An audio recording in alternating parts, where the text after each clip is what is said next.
At the premiere of Pinocchio in 1940, on top of Radio City Music Hall in New York City, Walt Disney hired 11 little people actors who dressed up as Pinocchio with little masks and stuff, and they got like a little food, so a day's worth of food apparently, and wine too, because wine.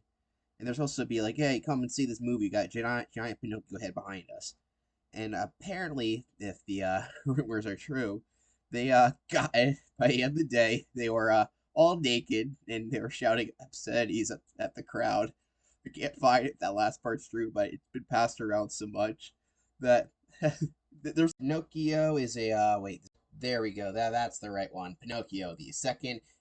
And I'll just straight up here saying that this film is not as good as Snow White. I mean, not really at all. Well, I've actually saw this one a lot as a kid. I In Snow White, I talked about the fact there's a scene where they wash their hands that goes on for way too long. Well, this Pinocchio feels like it has a bunch of. Pinocchio is based off a book slash serialized magazine story. Was sort of a serialized story in a magazine, in an Italian magazine, by Carlo Collodi. Collodi? I don't know how to say that. I'm part Italian, so I should be ashamed of myself. And the book, of course, was about a character named Pinocchio. Started in 1881, and the one that most people know about is a novel which came out in 1883, which is the full-on version of the story is bizarre, and we still have some original illustrations for the book, so that's pretty cool. So, a guy named Geppetto is carving a little boy out of some wood and a little puppet, and then he comes to life and he starts acting like a little punk, and then you see, in the book version, Pinocchio was born as a kind of a little brat character who has no morals compass really, because he was just born as a kid rather than a baby that has to grow up and learn stuff. So he doesn't know anything, so he's kind of very mischievous and causes a lot of problems. A cricket in the wood shop then scolds Pinocchio, saying, "You're a bad kid." He's like, "Okay, I'll show you," and kills the cricket. So the original Italian story is kind of crazy. Pinocchio is just a wild child character, and he's kind of interesting in a way because you kind of hate him, but he actually grows over the course of the story from a complete a-hole to someone who actually learns to become, well, a real boy. Like, Geppetto's like, okay, I come back from prison. The book is crazy. It just has everything is really weird. Every temptation they throw at the character, he just goes for it. Like, this fox and this cat comes along. The fox is like, yo, kid, do this, go to this show for me, and stuff like that. And there's like, I think a mouse that's there or something that says, don't do it. Oh, there's a bird, and the fox just eats, or the cat eats the bird. But oh, I forgot to mention that they hang Pinocchio from his neck.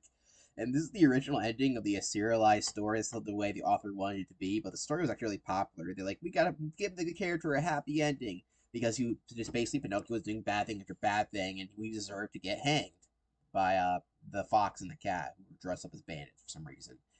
Okay, the author. So I'm gonna be missing a parts of this story. As you can see, unlike Snow White, which is a short fairy tale, this is a whole-on book. There's a lot going on. So the fairy with blue hair is not just the blue fairy. She actually has turquoise hair, to be exact.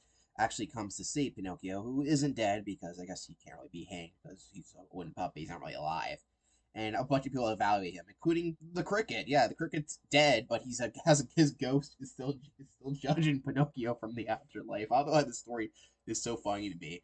And of course, Pinocchio starts to lie, and this is where the famous scene where his nose starts to grow.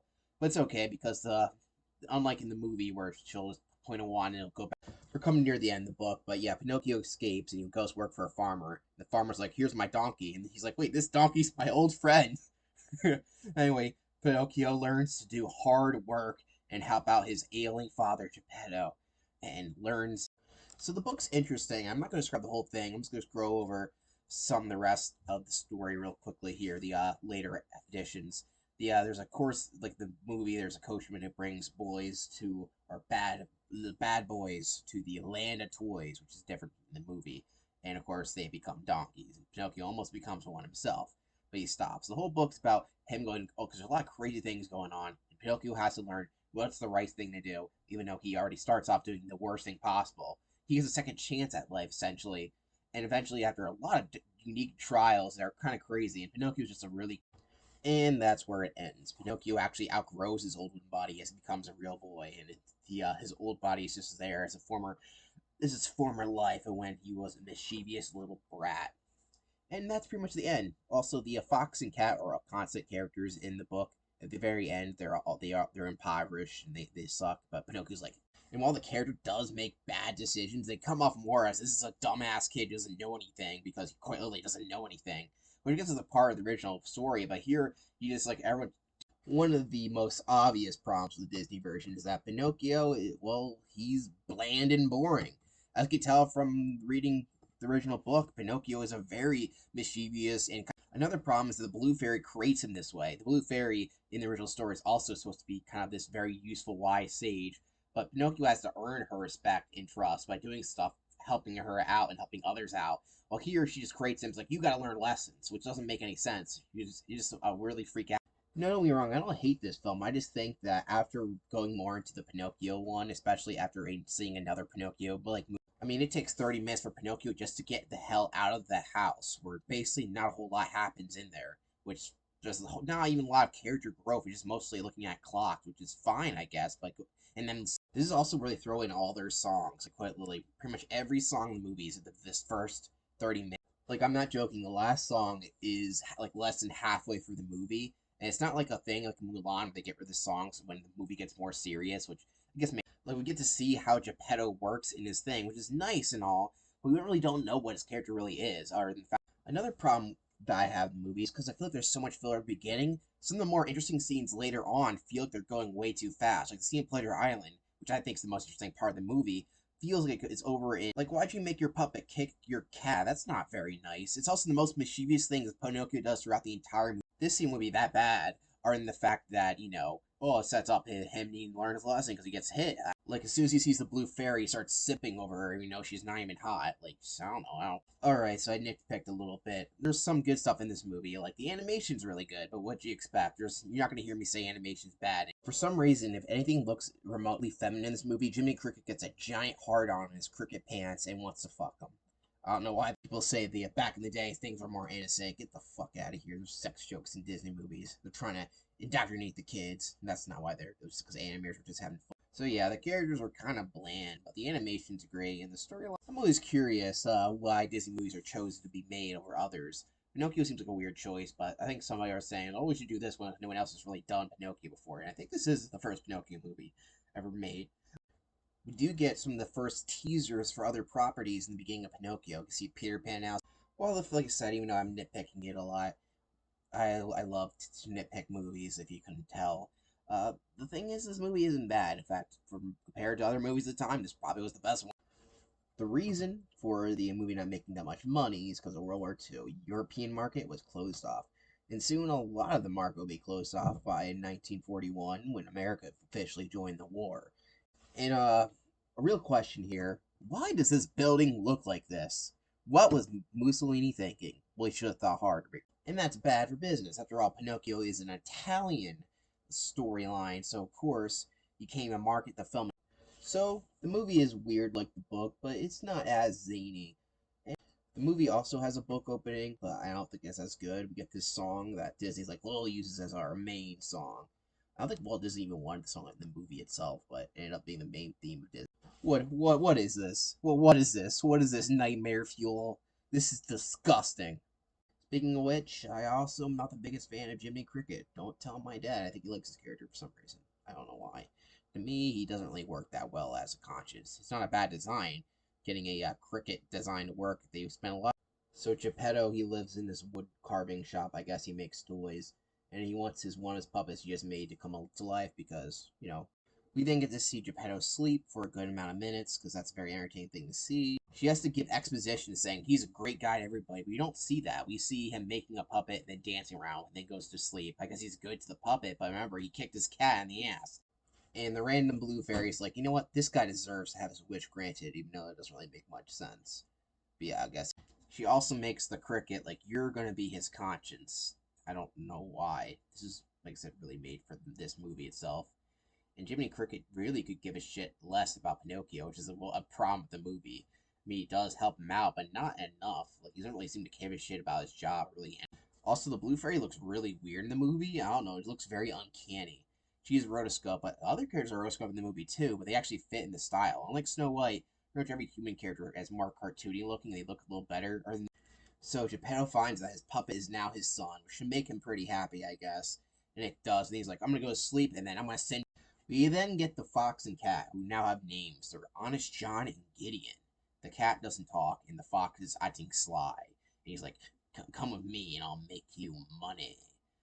They're okay characters. In my opinion, they really aren't funny enough, and they're trying to be funny characters. They also get. I know these films are supposed to have a lot of logic, but the problem is Pinocchio and Geppetto have like, no bonding at all. They have like 2 minutes of it, which is really strange as how long the intro of the movie is. And Geppetto's like, "Go to school, little bastard. If you had a little puppet come to life, are you gonna?" Apparently, the cat was supposed to be voiced by Mel Blanc, which would have been very weird to hear since he only does Warner Brothers stuff because of the contract. But yeah, that got. Jimmy Cricket, who finally got off his fat ass, says, "Pinocchio, you gotta go back to school." But then Pinocchio's like, "I'm gonna go with these guys anyway, just because they tell him to." Basically, it's not like he's an asshole. Because later on, Pinocchio, after he's done the show, is like, "I'm gonna go back to my dad because he should have went to school." You think the show that Pinocchio does is good or entertaining, but really it's not. He does jack shit other than fail like a dumbass, as they randomly put random stereotypes on the screen here. They're not really. They're not like, "Wow, that's so offensive." That's kind of like funny in a weird way, or done, or it's fun, good, well enough to actually be entertaining. It's just random European stereotypes. Yeah, they're German, they're Dutch girls. Wow. Also, Jiminy Cricket pretty much decides to ditch Pinocchio immediately after failing his terrible pep talks. Like, I guess I shook him. Yeah, Jiminy Cricket is not that great of a character. He's like, "Oh, geez, swell." Like, he's like, "I'm a swell guy," but he's not really charming. He kind of does dickish things. At least. Oh, and Pinocchio decides that he's getting locked in with a swirly thing there. It's kind of weird, the swirly thing. But yeah, he gets locked in with that. And he's like, "Fuck you, I want to get out." And the guy who's Italian stereotype, which is kind of weird since technically every character in this movie is Italian, but whatever. Ugh, I just remembered the ugly CGI Jiminy Cricket. Ugh, give it away, get it. By the way, at this point, only the half of the movie's been gone, and not a whole lot's happened, and not really a whole lot of charming or. So yeah, Pinocchio's nose starts to grow because he decides that it's a good idea to lie. Lying gets you nowhere, buddy. Well, except for a lot of people lie all the time. We've had a former president getting a bunch of woodpeckers to peck his nose back to side. She's like, "I'm gonna tap it with my." Honestly, the blue fairy's kind of like the good witch. Was her name Glinda from Wizard of Oz, where she like supposed to be a good character, but she does a lot of weird things that cause the characters more problems than needed. She could solve them all at once. But yeah, this is a character that I know has gotten hate. People analyze it because this character was kind of a bitch, like the true villain, like the Grandpa Joe people. Some people really hate Grandpa Joe, but I'm going on. Oh, and Pinocchio just goes along with these guys. I guess not really. The fox and the cat are back again. Honest John, who's not honest, and Gideon are like, "Hey, come with us," and he's forced against his will. Wow, really showcasing him. Anyway, it seems like it's a good idea. Pinocchio's going to Pleasure Island, a carnival ride, kind of like Disneyland, but this is actually before Disneyland, so maybe also. For some reason, Disney later on in the 90s, I believe, named the part of downtown Disney Pleasure Island after the movie, but doesn't that make no sense? It's kind of a weird adult area, but not really. Yeah, I don't know what they were thinking with this one. This is also where the movie gets pretty dark. There was a scene where he's like, "I'm gonna kill you, Pinocchio," but it's not really that dark compared to other movies. This is where all the characters. Go on, laugh, make a jackass. So yeah, all the little kids are there because they wanted to be jackasses turned into jackasses, and this is the scene I like. It's dark as fuck, and we don't see the outcome of it. So they're just like trapped forever, like this way. It's dark, but hey, I kind of like it. I like the scene. This movie is only dark in this scene. It's really dark act. Unfortunately, we barely see any of it afterwards. Pinocchio gets a donkey tail and ears, and that's about it. See, he's a good boy. He learns not to smoke and drink. Don't do it, kids. By the way, Walt Disney was a hypocrite. He said he was against having characters smoke in his movies, I think. Maybe, or not. I don't know. They're gonna whip these kids till they die, maybe. Who the fuck knows? It's dark, but I like it because they got rid of a lot of the other darkness of the book. Is at this point in the movie where we're done that scene. That was kind of exhilarating, and now we get a note from a magic bird, which is supposed to be the blue fairy, but in the book it wasn't. Now we get a note saying Geppetto got swallowed by a whale looking for Pinocchio. It kind of was in the book, but it was called a dogfish thing instead. And it wasn't the finale of the book. When it comes to the animation, this underwater part where they have to go travel to find the whale is pretty great, actually. It looks pretty good. In fact, they would use this. Also, for some reason, Pinocchio dies here, which is really kind of weird, actually. He always hit his head. You showcase he could spin around his head. At the end of the movie, it's now a weird action style movie where they had to fight this giant whale called Monstro. And yeah, it was just another set piece in the book, but now it's like an epic finale. So yeah, they kind of copied the end of Snow White, except for Snow White that actually happened in the story. Pinocchio does die in the original book, as I already established, where he gets killed by getting hanged, but that was a lot too. So yeah, he's a real boy, and the cat and the goldfish they love each other, and yeah, Pinocchio dying felt pretty much rather pointless. It wasn't part of the original story. They did it because they did it in Snow White.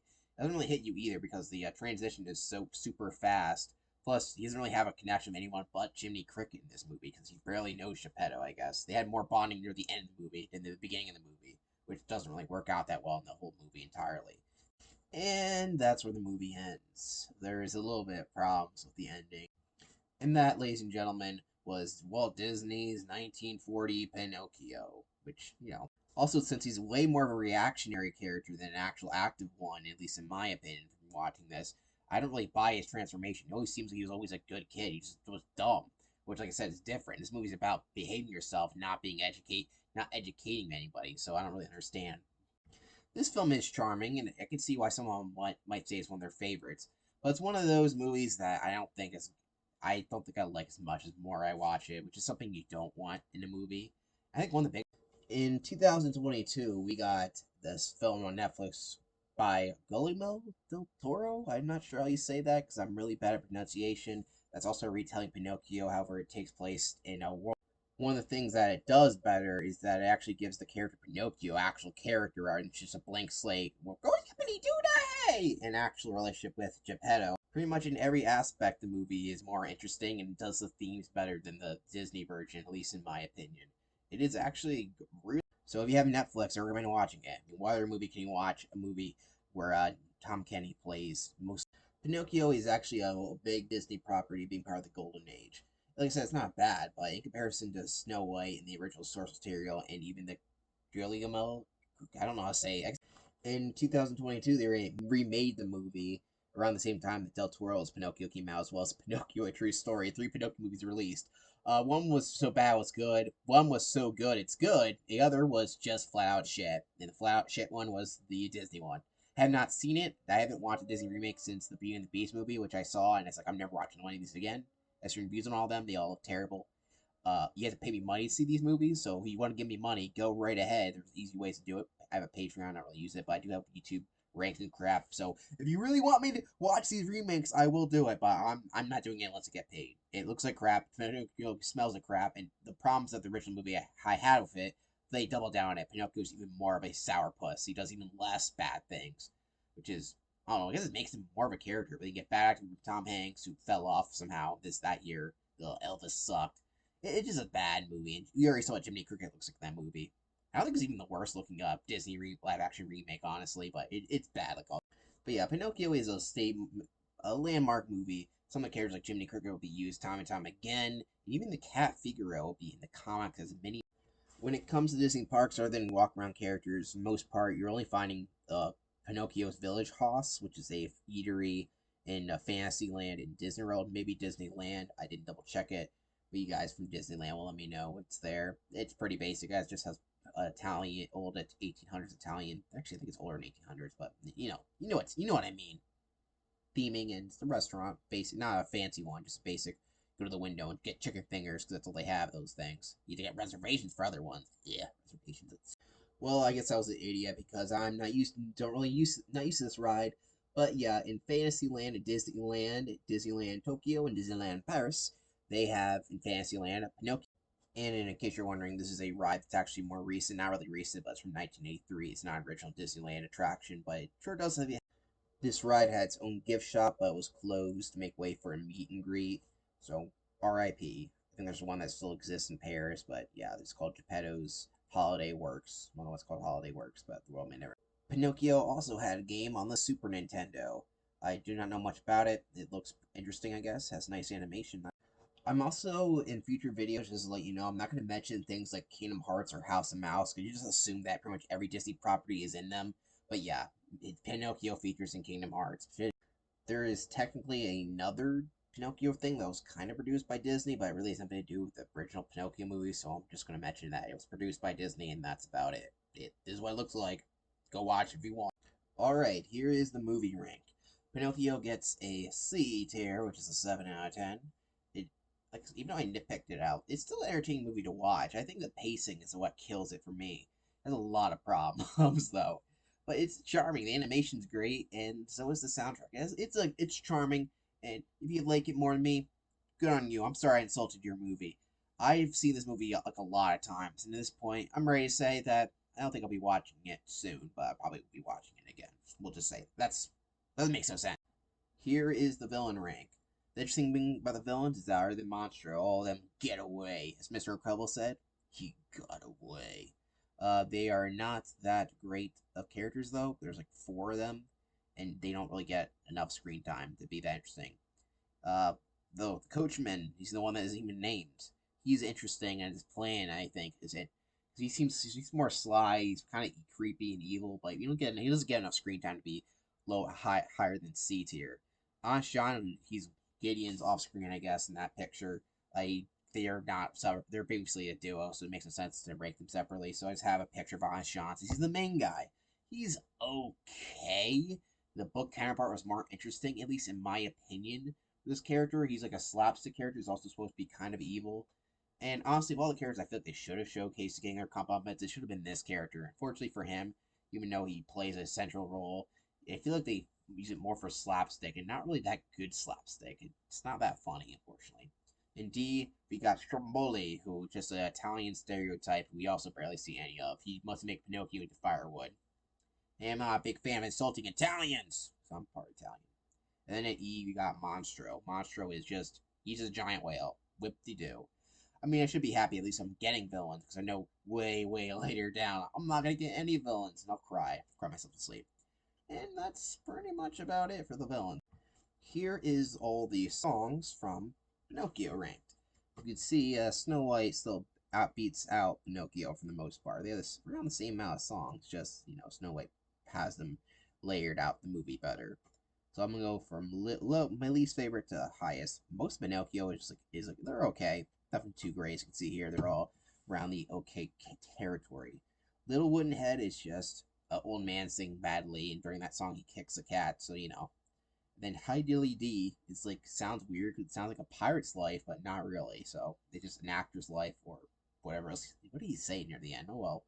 High Dilly D. I mean, am I gonna say it's a great song? No. Give a little whistle is Jiminy Cricket saying, give a little whistle there, pal. And that's it. I don't think Pinocchio really whistles louder than one time.